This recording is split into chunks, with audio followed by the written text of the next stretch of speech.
Greetings to all and welcome to the Refreshers Training for Environmental, Health, Safety and Security Orientation. Here is the agenda or course content of this training. We have project information, life-saving rule, program and values, and emergency response plan. Who is SCJB? SCGB is the contractor building the RLP project ethylene plant.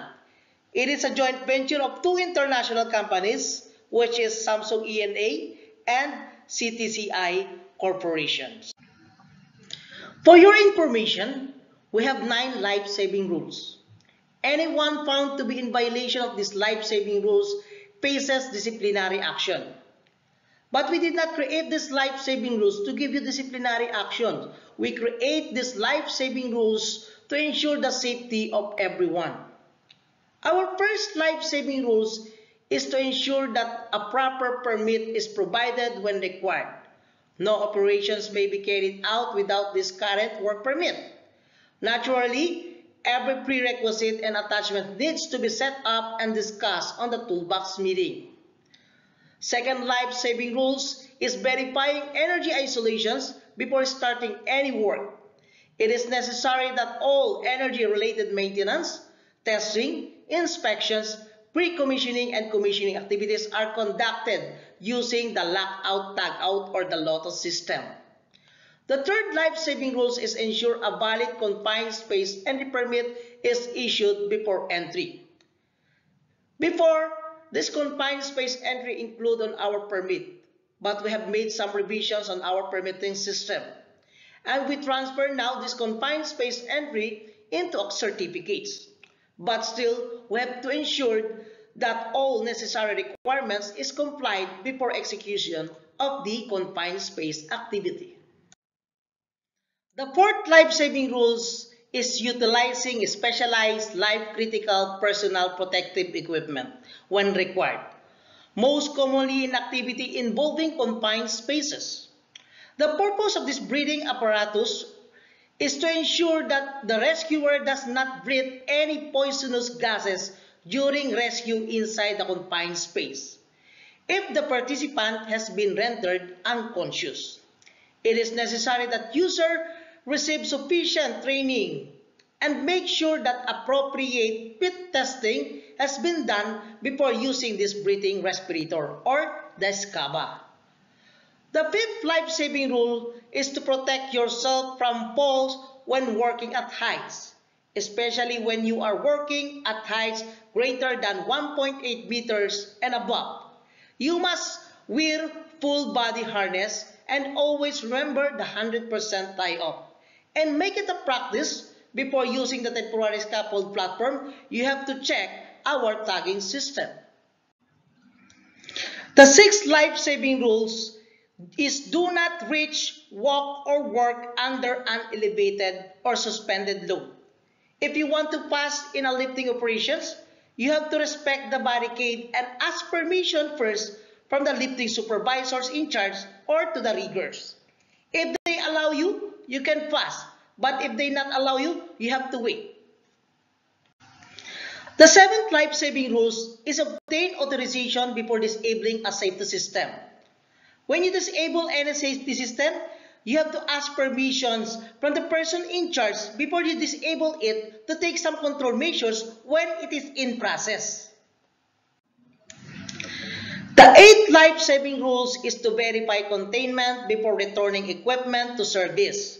And they must verify the work has been completed and ensure flanges, screwed connections, and couplings are tight. Vents, drains, and breathers to the atmosphere are closed, and plugs, caps, and flanges are installed where required. Our equipment must be regularly checked by our maintenance group along with the equipment checklist. The ninth life-saving rules is to operate vehicles safely. If you are driving inside the RLP project, you must be a defensive driver and you must take the defensive driving training to increase your awareness of road safety inside the plant. RLPP core values. R stands for respect. We have to respect each other regardless of what position we are in, whether we are managers, supervisors, or workers. We are all on the same level here. We have different roles and responsibilities here to finish this project. L is for leadership. If you are a good leader, you also have a good follower because your team will give you respect as a good leader. P is for people. People like you and those skilled workers outside are the asset of this project. Without those skilled workers, we cannot finish this project. Another P is for passion, on how you perform your job. You must have these three qualities. First, always think safety in every activity you are going to perform. Second, you must meet the target schedule. And last, the quality of your job. If you have these three qualities, you have a good passion. C is for commitment. Our company provided us with PPE and training. So our commitment to them is always work safely, of course, with quality and meet the target schedule. O is for ownership, accepting responsibilities and accountability. When you accept the responsibility, you have to do it. If you identify a hazard in your workplace, you have to rectify it to avoid other people being injured by that hazards. R is for relationship. We must have a good relationship with other team or other group. If we don't have good relationship, we cannot perform our job well because we always think our back. Our mindset is somebody will sabotage your job. And E is for empowerment. We give tokens to our workers if they observe us that they are consistently performing their job in a safely manner to appreciate them. We have a smoking and alcohol policy. We are allowed to smoke, but only in designated smoking shelters. If you are caught smoking in an undesignated area, you will be given a disciplinary action. Also, if you are proved that you are under the influence of alcohol, you will also be given a disciplinary action. Or worse, you will be terminated and you cannot return to this project again. EHSS induction training. This orientation training is mandatory. No employee is allowed to work on site without safety orientation training. We have short training for our visitors, vendors, and for short service. Job-specific training for our project members and subcontractors like confined space entry training, work at heights training, and other specific training. After this induction training, we will provide you a training passport. This is our safety work request process or our permit to work system. The first step is the permit receiver to prepare the permit, including all necessary attachments like job safety analysis, method statement, a small pre-construction meeting, and critical checklist, and send it to the permit coordinator for application of the permit. The second step is that our permit coordinator will do the initial review of all attachment if it is complete. And also, he will check if there is a simultaneous activity and he need to coordinate it to our construction manager. The third step is the permit issuer and the permit receiver will finally review the documents and they will go to the site to check the actual condition of the site locations before signing the permit. If not acceptable, the permit will be returned to the permit receiver to comply with the observations. But if acceptable, the permit will be signed. The last step is the TBM leader will discuss what is the plan on the whole day, which is mentioned on the small pre-construction meeting. What are the hazards they might be encountered during the performing of their job, which is mentioned on the critical checklist. In addition, the TBM leader must also discuss the Take 5 on the toolbox meeting. Here is the importance of permit to work. First, make sure EH&S information is communicated. Second, make sure every aspect of work is checked. Third, identifies the hazard and risk. Fourth, ensures necessary controls are in place. Fifth, ensures the area is free from hazards. Sixth, ensures the workforce and environment are protected. In short, we have to make sure that we are working in a safe working environment. And always remember this policy. No work shall be executed in RLP project without work permit. No permit, no work. Daily S cycle or daily safety cycle. That is the daily routine happening on our side.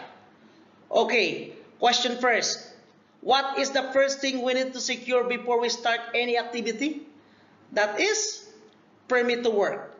But before we can apply the permit to work, we need to prepare the necessary attachment, which are the task risk assessment, job safety analysis, a small pre-construction meeting, and critical checklist. And before we can conduct the TRA and the JSA, we need first to provide the method statement. And it will be attached in our PTW applications, including the necessary certificates. Next is SPCM or Small Pre-Construction Meeting. We provide SPCM if there is a new activity and if this activity is highly hazardous or critical. SPCM must be approved by our construction manager and safety supervisor in charge, and it will be attached also on the application of our permit to work. Next is permit to work. Our permit receiver will apply it to our permit coordinator. The process of PTW will move forward until it is signed by our PTW authority, which is the PTW receiver, PTW issuer, and the PTW coordinator, including our safety officer or safety supervisors in charge. Next is CCL or critical checklist. We are identifying hazards in our workplace, at least minimum of 5 hazards. And we must provide control measures, and it will be also attached on the application of our permit to work. Next is toolbox meeting. After signing the permit, it will be discussed in their daily toolbox meeting, which will be led by our TBM leaders, discussing the job safety analysis, a small pre-construction meeting, and critical checklist, and including also the Take 5. Next is monitoring. After the toolbox meeting, during the execution of the activity, we also need to monitor our working area to see if those hazards have been eliminated and if our people or our team do their activity in a safely manner. Next is SCAR or Safety Corrective Action Request. If the hazards cannot be eliminated, the supervisor in charge prepare SCAR to ask for requests to eliminate the hazards present at our workplace or provide any control measures. And lastly, training and meeting. Based on monitoring and observations, our team must attend the training to increase their knowledge on how to perform their job in a safely manner. And that is our daily S cycle. The mass toolbox meeting or weekly toolbox talk is conducted every Sunday and Monday at 6 o'clock in the morning. A mass toolbox meeting gives information to the workers and also gives some safety reminders. A daily toolbox meeting is conducted every day before starting the activity to discuss the whole day plan and what hazards they are going to encounter during the execution of their activity. It is also discussed the job safety analysis, a small pre-construction meeting, and the critical checklist, including the Take 5. A small pre-construction meeting is conducted for a new activity whose risk level is more than medium 8 as per task risk assessment, as well as those highly hazardous or critical activities, which is included on 11 critical activities and 14 commissioning activities. Take 5. This Take 5 is performed by the workers and it will be discussed by the TBM leader during the toolbox talk. The TBM leader educates his team that before they are going to start executing their activity, they need to stop first and look at their surroundings and observe or identify what hazards might be harm or injure the workers during the performing of their job. After identifying the hazards, discuss those observations with their supervisors in charge, to the TBM leaders, or to the safety officer in charge at their workplace to take action or take the control measures for the hazards that has been identified. Mandatory personal protective equipment is hard hat, safety goggles, high visibility vests, and safety shoes. Additional PPE, it depends on the activity they are going to perform. And for your information, wearing PPE doesn't mean you will not be injured. It can only minimize the possible result of the injury. PPE is the only last line of defense. The best thing to do is to eliminate the hazards before somebody got injured from these hazards. We also have a hard hat color code, which is white for project management and supervisory staff, blue for general workers, green for safety, red for riggers, signalers, or banksmen, and we put yellow stickers on the helmet for the new employees and short service employees. This sticker has two categories, which is category 1, meaning they don't have experience in Raslapan project. The worker cannot work in critical activities and must be always have a body-body system within 2 months. Category 2, meaning they have experience in Raslapan project. The worker can work in critical activities, but they cannot work alone. They must have always a body-body system within 2 months. Incident reporting. We have two types of incident, near misses and accidents. And those incidents and accidents need to be reported whether they are minor accidents or major accidents, or even a near misses. From these incidents, the question is, why do we need to report an incident? Okay, for everybody's information, we need to report an incident to prevent its occurrence or from happening again. Our safety team, together with the construction team, conducted an investigation to find out what is the root cause of the incident, provided also the control measures and lessons learned based on the root cause, and then provide a black and white report and HSE alert. After finalizing the report, they send the incident report to every department of the SCJB, including the subcontractors, and disseminate the information to the workers in the toolbox meeting for their awareness. Each and every one of us has the authority to stop work if become aware of someone who is in danger. In order to prevent accident, we must immediately stop the activity, approach them politely, explain why, and offer advice. Prior to continuing with their task, make sure that any immediate threat has passed or rectified. Before and after the activity, make it a practice to clean up your workplace. Maintaining a clean workplace allows you to carry out your duties effectively. Housekeeping can help remove hazards from your workplace. Proper inspection of tools and equipment will prevent injuries. It also improves our work productivity. All inspections shall be performed by the competent persons and provide color coding sticker quarterly. January to March is red, April to June is green, yellow to September is blue, and October to December is yellow. When inspecting heavy equipment, our qualified inspector uses a checklist and carries out an inspection. If the equipment is in acceptable condition, they provide the quarterly color-coded sticker. If the equipment needs repair, they put a warning sticker, danger, do not use. This is the safe lifting operations and exclusion zone. They provide soft barricade and it must be a red danger tape barricade. The exclusion zone depends on the boom radius, They provide signage with danger lifting in progress. No unauthorized persons is beyond this point. The load must have two taglines held by two riggers to control the load with a rigger helper. It also has a banker or flagman to control the bystanders and lifting supervisors to lead to lifting operations. Hazards in lifting and rigging operations include suspended loads, defective lifting equipment and tackles, incompetent equipment operators and riggers, adverse weather conditions, unsecured loads, and uneven ground level.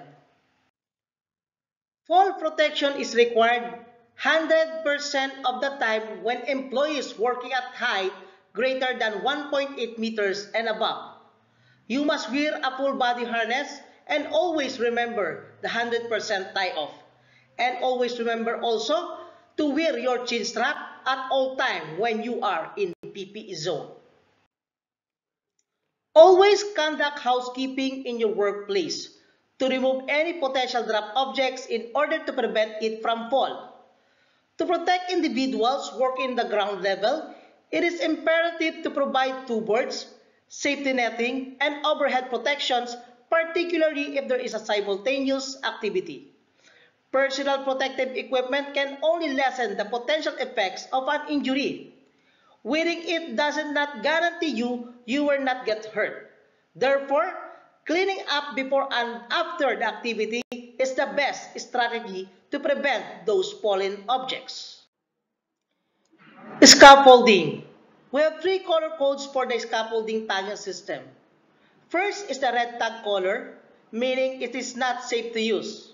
Only scaffolders are authorized to use red tag scaffolds because they are one erecting the scaffolding platform. The second is a green tag, meaning it is safe to use, but there is expiration of 7 days after the erection. The scaffolding inspector needs to inspect the temporary scaffolding platform. For example, it was erected on Saturday, so it needs to be inspected on or before Friday. You can check the date of erection in front of the green tag, and the inspection date is at the back of the green tag, which is yellow, the third color code. The yellow color code is also facing if there is some modification to the temporary scaffolding platform. It is also re-inspected after the bad weather conditions. What are the hazards associated with excavation activity? First, cave-in. Next, struck by equipment, hazardous atmosphere, underground utilities, falling equipment or employees into excavation, flooding, and poor access and egress. So what are those control measures we need to provide? First, QG scanning, provide method statement, job safety analysis, and excavation certificate. We do also benching, sloping, shielding, and shoring, and proper secured access to excavation with proper secured access at every 7 meters of lateral movement. Confined space is an enclosed or partially enclosed space not intended for continuous human occupancy. Excavation deeper than 1 meter are considered also as a confined space and required additional permitting. What are the hazards in a confined space? First is oxygen deficiency and oxygen enrichment. Our acceptable value is 19.5% minimum and 23.5% maximum. And our normal value is 20.9%. Toxic gases like hydrogen sulfide or H2S and carbon monoxide or CO have an acceptable value of 0 parts per million or ppm. Flammable gases or the lower explosive limit or LEL have an acceptable value of 0 parts per million. In order to work in restricted place like confined space, you must adhere to the following safety precautions and meet certain requirements. Obtain a confined space entry certificate. All parties involved are trained and competent. Ensure the source of energy have been isolated. Gas testing is conducted by an authorized gas tester. which continuous monitoring. Oxygen level shall be between 20 to 21%, and approved rescue plan and emergency rescue equipment is in place. Trained hull watch with communication device and body-body system must be followed, and compliance with a heat stress control program. Hazards while using hand and power tools are flying objects, hammerhead breaking off the handle, flying particles during grinding, and tip of the chisel or knife breaking and flying off due to its misuse of a screwdriver. Puncture hazards, getting wounds during the use of file without a handle, sharp edges, hacksaw circular saw blade, electric shock, whipping air hose during use of pneumatic tools, line of fire, pinch points, vibration, and noise. Safe work practices in the use of hand and power tools. Select the right tool for the job and inspect it before use. Always use standard tools, no makeshift tools as shown in the photos. All fabricated tools must be pulled out on our side. Ensure hazards and controls related to the use of hand and power tools are captured in a job safety analysis as part of our safety task assignment discussion. Ensure compliance with safe work practices associated with hand and power tools to use. Obtain a relevant permit to work as applicable. Do not use or operate any equipment or power tools that you have not been trained and authorized by your supervisors to operate or use it. The appropriate PPE, supervisor's oversight is key to ensuring the safety of tools. Lockout and tagout. The purpose of the lockout and tagout procedure is to stipulate the minimum isolation and tagging requirements to avoid the unexpected or inadvertent release of hazardous energy while working on plants and equipment in order to prevent injury to people or damage to environment or assets. A permit to work along with a LOTO certificate is required before performing the work. Energy sources including but are not limited to electrical, mechanical, hydraulic, pneumatic, and chemical.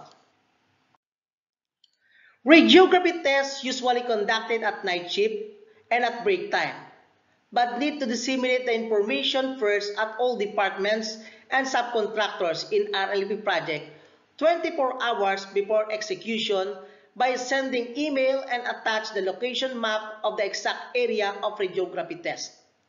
Before start the RT, proper barricade must be installed with signages and red beacon light. Hazards associated with the radiography are very high doses of radiation caused by damage to human cells, as evidenced by skin burns, loss of hair, and increased incidence of cancer. Because high doses of radiations can cause cancer, it is therefore generally assumed that low doses may also cause cancer.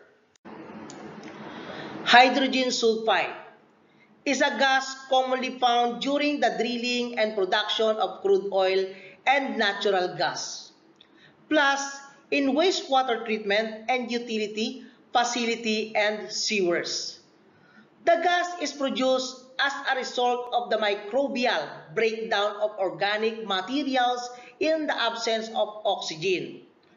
The properties of hydrogen sulfide is toxic, colorless, distinct odor at very low concentration, and it smells like a rotten egg. It is heavier than air, flammable, explosive, dissolves in water, oil, sludge, and emulsions, well fluids and molten and sulfur. Hydrogen sulfide exposure effects.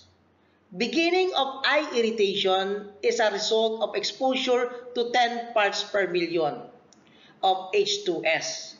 After an hour, they had a minor irritation of the tract in 50 to 100 parts per million.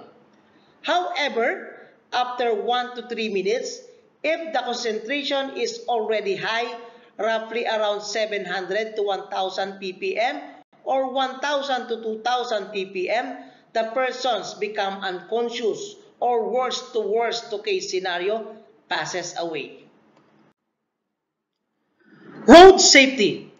Road safety is one of the major risks identified overall in this region. Following instructions are the safe travels. Maintain safe distance, 3 to 6 second rules. 15-second distance, look ahead anticipation. Take frequent break when driving long distance. Belt up in the back. Maintain your vehicle in optimum performance. Always comply with the traffic rules. Give courtesy to other cars and pedestrians and be seen by other road users. Cite traffic rules. A valid Qatari driving license is required. Defensive driving training is mandatory. Driver and passenger seatbelts to be worn at all times. No mobile phone use whilst driving, including hands-free Bluetooth. Obey speed limits 20 kilometers per hour. No overtaking allowed inside the project areas. No parking except in designated parking area. Reverse parking is mandatory. Use only authorized, qualified, and certified operators. Provide trained and authorized flagman with moving equipment. Never ride in back of vehicles. Only ride in vehicles approved for transportation, such as buses that have secured seats with operating seatbelts. SIMOPS or simultaneous operation is an activity working of two groups on the same location at the same time. If necessary, both parties, permit issuer and permit receiver, shall discuss all aspects related to the work, verifying any possible additional measures to be specified in the work permit. The SIMOPS procedure shall be consulted for further guidance on the issuance of permits within any work area where a clash is anticipated and or has been identified as a potential. Where work activities clash without listed and approved controls, the work shall be suspended and assessed for further mitigations to be employed prior to the recommencement of the approved work scope. Work shall only restart after the permit issuer is consulted and provides the requisite approval. Emergency notification flowchart. If we observe incident, we call our supervisor in charge, and he will be the one call the SCGB emergency contact number, which is 5115-6620.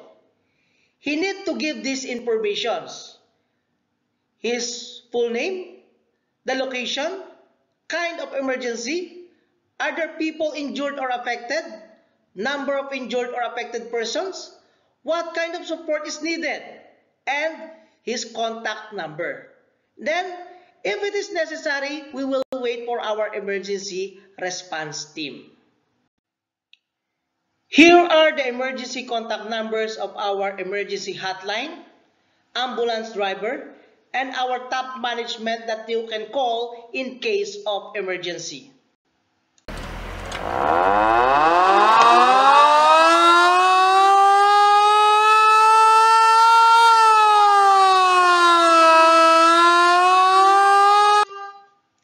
Emergency evacuation. When the emergency alarm raised without notifications, email, or information from our management or to your immediate superior in charge, immediately stop your activity and proceed to the nearest muster point. Stay calm and do not run. After reaching the muster point, a head count will be conducted and we will report any missing persons to the emergency response commander and wait for the further instructions from our management announcement. Fighting a fire. Never attempt to fight a fire if Your instinct tells you not to do so. You don't know what is burning. You suspect that you might inhale toxic fumes. There is no sure way out behind you. Your escape route is obstructed. There is no fire extinguisher nearby, and the fire is beyond control. Heat stress flagging system. If our heat index is 27 to 32.9, that is green flag. 50 minutes works, 10 minutes rest. 1 cup of water in every 20 minutes. Safe working controls follow standard permit to work and job safety analysis controls. Continuous visual monitoring of workers under direct sun. If our heat index is 33 to 38.9, that is yellow flag. 40 minutes works and 10 minutes rest. We need to drink 1 cup of water in every 20 minutes.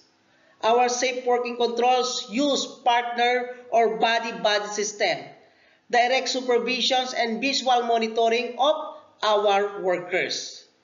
If our heat index is 39 to 49.9, that is orange flag. That is already danger. We have to work 30 minutes and 10 minutes rest. We have also need to drink 1 cup of water in every 15 minutes. Our safe working controls, all mitigation measures above to be followed. Work under shade or implement additional controls to reduce working atmosphere. If our heat index is already 50 to 53.9, that is already red flag or high danger. We have to work only 20 minutes and 10 minutes rest. 1 cup of water in every 10 minutes. Our safe working controls, drink water every 10 minutes, stop elevated and confined space work or implement additional control measures for elevated work and confined space entry. If our heat index is already 54 to 59.9, that is already white and black flag or extreme danger. We have to work 20 minutes and 10 minutes rest. We need to drink 1 cup of water in every 10 minutes. And our safe working controls is drink water every 10 minutes, and we have to work only light duty. But if our heat index is already 60 above or black flag, that is all stop works. Here is a short heat stress video that can give us additional knowledge on how to handle the heat stress.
That would be the end of our EHSS Pressure Orientation Training.